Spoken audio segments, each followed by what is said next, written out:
300 grams total ఉన్నాయి. పల్లీలు వేయించి పొట్టు తీసి పెట్టుకోవాలి, నువ్వులు వేయించుకోవాలి, పుట్నాలు అలాగే తీసుకోవాలి. ఈ కాంబినేషన్ మన ఇష్టం అండి.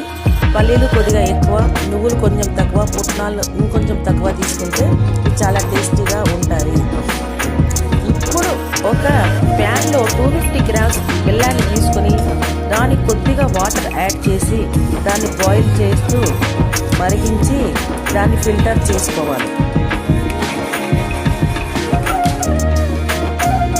నువ్వులలో కాల్షియం, మెగ్నీషియం, యాంటీ ఆక్సిడెంట్స్ ఉండడం వల్ల అది కొలెస్ట్రాల్ తగ్గిస్తుంది. ముఖ్యంగా బోన్స్ చాలా స్ట్రాంగ్ అవుతాయి.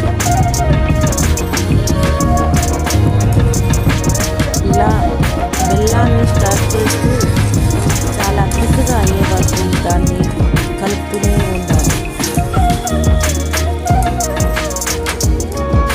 ఈలోపు మనం ఒక ప్లేట్లో కొద్దిగా ఆయిల్ రాసుకొని ప్లేట్ రెడీగా ఉంచుకోవాలి. ఇప్పుడు బెల్లం పాకాన్ని కుదిరిందా లేదా అని టెస్ట్ చేసుకోవాలి. అంటే ఒక చిన్న కప్పు తీసుకొని దాంట్లో వాటర్ ఉంచి ఈ బెల్లం పాకాన్ని అందులో వేసి అది ముద్దలాగా అయితే దాన్ని తీసుకొని అక్కడ సైడ్కి ఇలా కొట్టాలండి. అప్పుడు టక్కని సౌండ్ వస్తుంది. అప్పుడు బెల్లం పాకం రెడీ అవుతుంది. అంటే ఇంకా రాలేదు చూడండి. ఇప్పుడు నెక్స్ట్ ఇంకొకసారి ఇదే పాకాన్ని అదే వాటర్లో వేసి చూడండి. ఇప్పుడు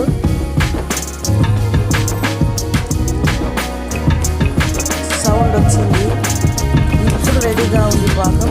ఇప్పుడు మనము దీనిలోకి మనము ఆల్రెడీ ప్రిపేర్ చేసుకున్న పల్లీలు, నువ్వులు, పుట్నాలు దాంట్లో వేసుకొని కలిపి దింపేయాలి.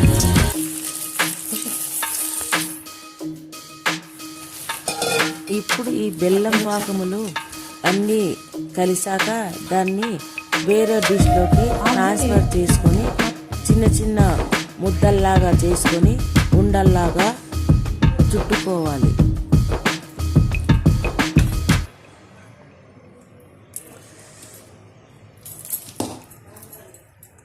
ఇప్పుడు చిన్న చిన్న ముద్దల్లాగా తీసుకొని దాన్ని ఉండల్లాగా చుట్టుకోవాలి. ఇప్పుడు రెడీ అయ్యాయి. చూసారా ఎంత టేస్టీగా, చాలా చక్కగా, అందంగా కనిపిస్తున్నాయి.